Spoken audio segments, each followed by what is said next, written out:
اعوذ باللہ من الشیطان الرجیم بسم اللہ الرحمن الرحیم الحمد للہ رب العالمین الرحمن الرحیم مالک یوم الدین ایاک نعبد و ایاک نستعین اهدنا الصراط المستقیم صراط الذین انعمت علیہم غیر المغضوب علیہم ولا الضالین آمین۔ تو اب ہم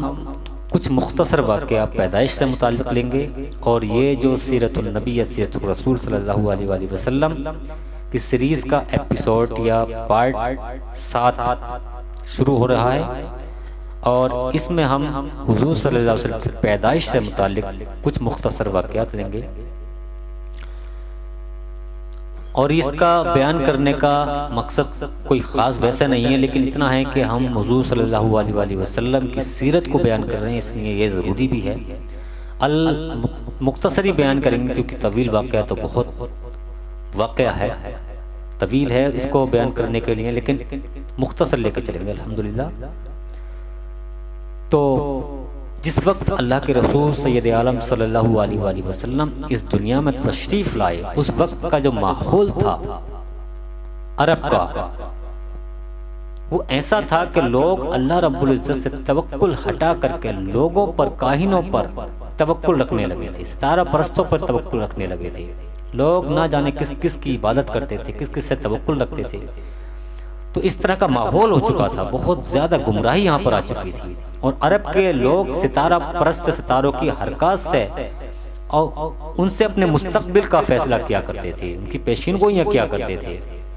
اور اس کے متعلق اللہ کے رسول صلی اللہ علیہ وسلم کی ایک حدیث بھی ہے جو صحیح مسلم میں ہے، 5821 نمبر حدیث ہے، جو اللہ کے رسول صلی اللہ علیہ وآلہ وسلم کی ایک اہلیہ سے انہوں نے نبی کریم صلی اللہ علیہ وسلم سے روایت کیا ہے، اور فرماتے ہیں اللہ کے رسول صلی اللہ علیہ وسلم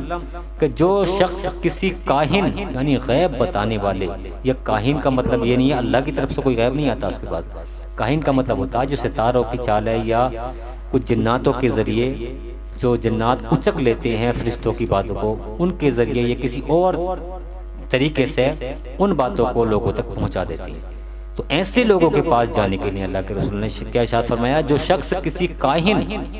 والے کے پاس آئے اور اس سے کسی چیز کے بارے میں پوچھے تو 40 راتوں تک اس شخص کی نمازیں قبول نہیں کی جاتی۔ اب غور کرنے کا مقام ہے، ہم کہاں جا رہے ہیں کہ صاحب فلاں پیر کے پاس پہنچ کے وہ بتا رہا ہے ہمارا حال آنے والا حال کیا ہوا۔ اللہ کے رسول ارشاد فرماتے ہیں جو ایسے انسانوں کے پاس جائے جو آگے کی غیب کی خبریں تمہیں بتائے، اور وہ پیغمبر نہ ہو، کیونکہ پیغمبر پہ تو اللہ کی وحی نازل ہوتی ہے، وحی کی تائید حاصل ہوتی ہے۔ اس کے علاوہ کسی کے پاس جا رہا ہے جو کاہن وغیرہ ہوتے ہیں، نجومی وغیرہ ہوتے ہیں، یا آج کے دور میں تو بہت ہیں، تو ایسے لوگوں کے پاس جاتا ہے تو اللہ رب کے رسول ارشاد فرماتے ہیں کہ اس کی 40 راتوں تک اس شخص کی نمازیں قبول نہیں کی جاتی ہیں۔ تو ہمیں اس سے ڈرنا چاہیے۔ اور اس وقت کے لوگ یہ تھے کہ وہ ان ذریعے سے پتہ لگاتے تھے، کبھی کبھی بارش نہیں ہوتی تھی تو یہی کاہن انہیں قربانی کرنے کا حکم دیتے تھے کہ فلاں بزرگ یا فلاں جو بت بنا ہوا ہوتا تھا کہ اس کے لیے یہ قربانی کرو، انسان کی قربانی کرو، تو لوگ بچیوں کو زندہ دفن کر دیا کرتے تھے، قتل کر دیا کرتے تھے۔ اللہ قرآن کریم میں ارشاد بھی فرماتا ہے جو سورہ تکویر کی آیت نمبر 8 یا 9 میں ہے کہ اللہ کا ترجمہ ہے کہ اور جب زندہ گاڑی ہوئی لڑکیوں سے سوال کیا جائے گا کہ کس گناہ کی وجہ سے وہ قتل کی گئی تھی۔ الغرض یہ بتایا جا رہا ہے، اللہ رب العزت نے اشارہ دیا ہے کہ وہ لوگ ڈر جائیں اللہ سے کہ جو کسی معصوم کو قتل کرے یا کسی بھی انسان کو ناحق قتل کرے،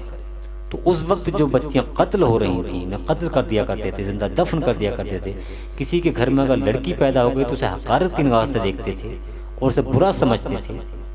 اور وہ بعض اوقات وہ شرم سے باہر نہیں نکلتا تھا، گھر سے گھر میں چھپا ہوا ہوتا تھا، منہ چھپاتا پھرتا تھا۔ یہ بہت بڑی گمراہی آ گئی تھی کہ ہر طرف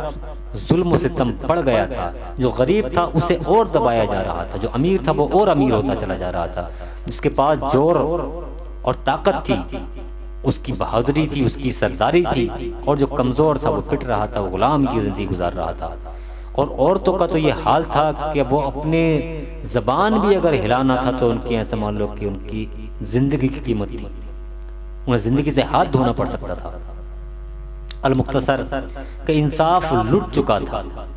انصاف لٹ چکا تھا، ایمان مٹ چکا تھا، الطاف و مہر کیسی رحم و کرم کہاں تھا، مفلس کی تھی مصیبت کمزور پٹ رہا تھا، ظالم کے بے صبو میں اندھیر مچ رہا تھا۔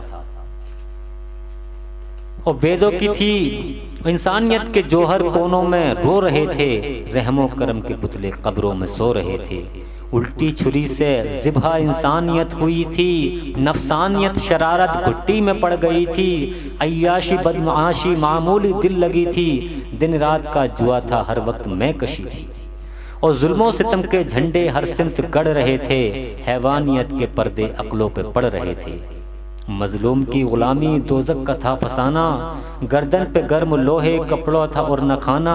بیدوں کی تھی گواہی بازو و دست شانہ، اس ظلم پہ تشدد تھا اس کا لب ہلانا، یہ زندگی کے دکھڑے یہ درد اور مصیبت، اور آنکھ کا اشارہ تھی زندگی کی قیمت، عورت کنیز بن کر دنیا میں جی رہی تھی، عورت کنیز بن کر دنیا میں جی رہی تھی، خونے جگر کے قطرے خاموش پی رہی تھی، فطرت یہی سمجھ کر ہونٹوں کو سی رہی تھی، مردے سے تھی وہ بدتر جینے کو جی رہی تھی، سکھ اس طرح ہوا تھا آخر حرام اس کو، اور مرد جانتا تھا لونڈی غلام اس کو، اہل عرب پر فراق کی مصیبت سوار تھی، دل خون کے آنسو رو رہا تھا، مگر دنیا کے مظلوم اور مخلوق کی بے کسی اور بے بسی نے زبان بند کر دی تھی، اور خاموش آنکھوں کی زار و قطار لڑیوں میں سے اس کے سوا کوئی آواز نہ تھی کہ اے تمام جہانوں کے رب،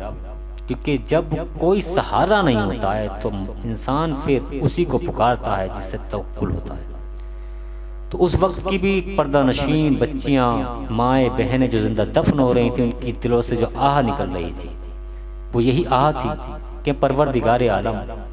اے تمام جہانوں کے رب، اے زندگی اور موت کے مالک، اے ابراہیم علیہ السلام کی دعا کو سننے والے، اے ابراہیم علیہ السلام پر آگ کو ٹھنڈا کرنے والے، اے اسماعیل علیہ السلام کو ذبح ہونے سے بچانے والے، اے یعقوب علیہ السلام کو شفا دینے والے،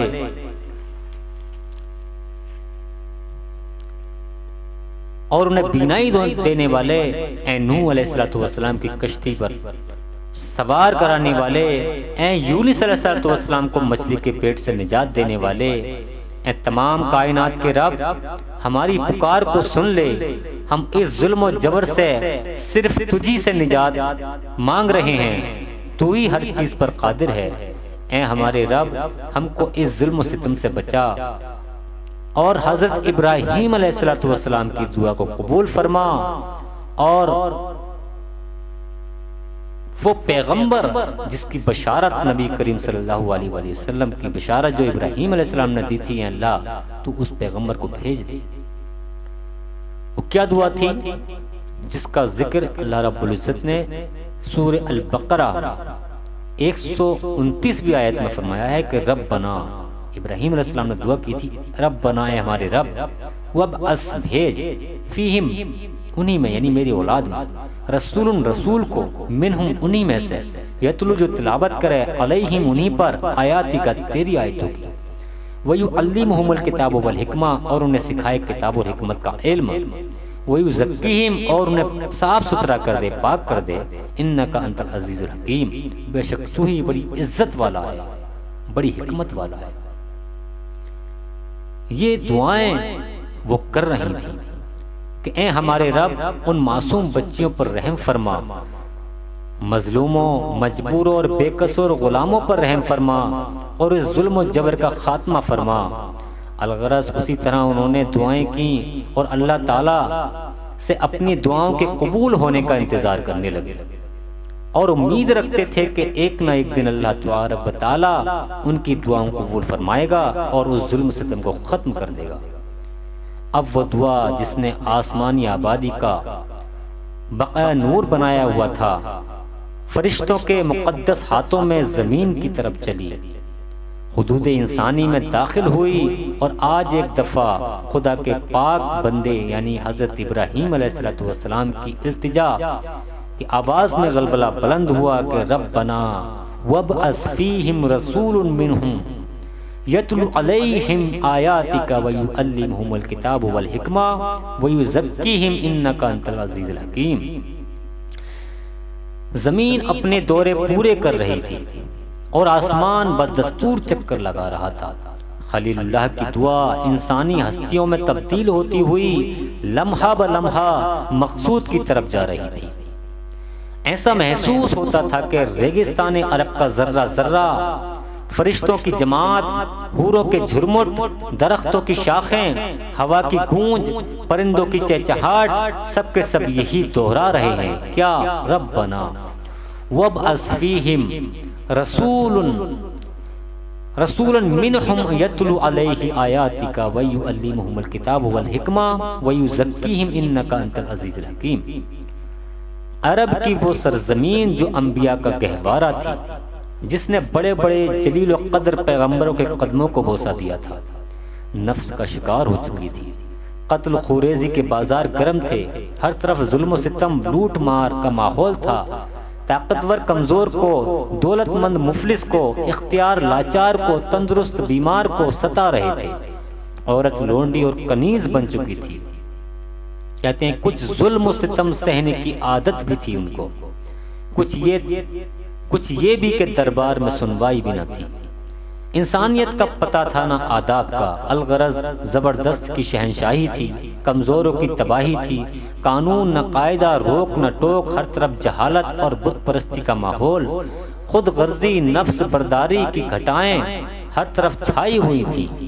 عیاشی بدکاری کا ایک طوفان تھا۔ عورت کی وہ مٹی پلید تھی کہ کہاں کی عزت، کیسی عزت، کس کا ترکہ، کدھر کا ورثہ، مشورہ نہ صلح، نکاح نہ بیاہ، مار پیٹ جائز، ظلم و ستم کے انبار لگے ہوئے تھے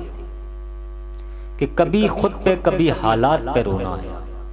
کبھی خود پہ کبھی حالات پہ رونا آیا، بات نکلی تو ہر ایک بات پہ رونا آیا۔ اور کس لیے جیتے ہیں ہم، کس کے لیے جیتے ہیں، کس لیے جیتے ہیں ہم، کس کے لیے جیتے ہیں، ہر بار ایسے سوالات پہ رونا آیا۔ اور کون روتا ہے کسی اور کی خاطر دوست، سب کو اپنی ہی کسی بات پہ رونا آیا۔ معصوم بچیوں کی بے حرمتی، الغرض ان سب مصیبت زدہ کی فریاد اور شکوے عرش الہی تک رسائی کرنے لگے۔ غمزدہ دلوں سے نکلنے والی آہیں فرشتوں کو غمزدہ کرتے ہوئے عرش پر جمع ہونے لگیں، کیونکہ حقیقت ہے جب ظلم و ستم بڑھ جاتا ہے تو دل کی گہرائی سے آواز نکلتی ہے، دل کی گہرائی سے دعائیں نکلتی ہیں، اور دل سے جو بات نکلتی ہے اثر رکھتی ہے، دل سے جو بات نکلتی ہے اثر رکھتی ہے، پر نہیں طاقت پرواز مگر رکھتی ہے۔ قدسی الاصل ہے، رفعت پہ نظر رکھتی ہے، خاک سے اٹھتی ہے تو گردوں پہ گزر رکھتی ہے۔ مدعا درد کے ماروں کے دلوں سے نکلا، آسماں چیر گیا نالے بابا ان کا۔ پیر گردوں نے کہا سن کے کہیں ہے کوئی، پیر گردوں نے کہا سن کے کہیں ہے کوئی، بولے سیارے سرے عرش بری ہے کوئی، چاند کہتا تھا نہیں اہل زمیں ہے کوئی، کہکشاں کہتی تھی پوشیدہ یہیں ہے کوئی۔ اور کچھ جو سمجھا تو اس درد کو رضوا سمجھا، ہم کو جنت سے نکالا ہوا انسا سمجھا، کہ تھی فرشتوں کو بھی حیرت کی یہ آواز ہے کیا، تھی فرشتوں کو بھی حیرت کی یہ آواز ہے کیا، عرش والوں پہ بھی کھلتا نہیں یہ راز ہے کیا، تاثر عرش بھی انسا کی تگ و تاز ہے کیا، آ گئی خاک کی چٹکی کو بھی پرواز ہے کیا۔ غافل و آداب سے سکان زمیں کیسے ہیں، شوق گستاخ یہ پستی کے مکی کیسے ہیں۔ کہ آئی آواز، جب درد میں ڈوبی ہوئی آواز عرش الہی تک پہنچی تو پھر اللہ رب العزت کی رحمت کو جوش آیا، اور اس پیغمبر آخر الزمان نبی کریم صلی اللہ علیہ وآلہ وسلم کی پیدائش کا اعلان ہو گیا کہ آئی آواز غم انگیز ہے افسانہ تیرا، آئی آواز غم انگیز ہے افسانہ تیرا، اشک بیتاب سے لبریز ہے پیمانہ تیرا، آسماں گیر ہوا نعرہ مستانہ تیرا، کس قدر شوق زباں ہے دل دیوانہ تیرا۔ شکر شکوے کو کیا حسن ادا سے تو نے، ہم سخن کر دیا بندے کو خدا سے تو نے۔ دنیا خواب و غفلت میں پڑی سو رہی تھی، اور یہ علم بھی نہ تھا کہ اس مہینے کا چاند اپنے ساتھ کیا لایا ہے۔ رات کے تارے اور دن کا آفتاب کائنات کو کیا پیغام دے رہے ہیں۔ آسمان اور زمین ایک ایسے بچے کی پیدائش کا نقارہ بجا رہے ہیں جو عرب کے ساتھ ساتھ تمام دنیا کی کایا پلٹ دے گا، کہ کوئی طوفان آنے والا ہے، کوئی طوفان آنے والا ہے، رخ ہوا کا بدلنے والا ہے، جو اندھیروں کو دور کر دے گا، ایک دیا ایسا جلنے والا ہے۔ اور لوگ جن حادثوں سے ڈرتے ہیں ان کو ان حادثوں نے پالا ہے۔ اور زندگانی پہ ناز مت کرنا، زندگی موت کا آنے والا ہے، کوئی اعجاز ہم کو کیا دے گا، صرف اللہ دینے والا ہے۔ کہ چھٹی صدی عیسوی نے 70 منزلیں طے کر لی تھیں اور 71ویں کا موسم بہار شروع ہو چکا تھا۔ رات کا آخری پہر تھا کہ عبد المطلب کے کانوں میں بہو کے درجے کی خبر پہنچی۔ آنن فانن میں گھر اور اس کی 4 دیواریاں عورتوں سے بھر گئیں۔ چلنے والے قدم، آنے والی بیویاں اور جمع ہونے والی عورتوں کو کیا معلوم تھا کہ ان کا دل کس بچے کا استقبال کر رہا ہے۔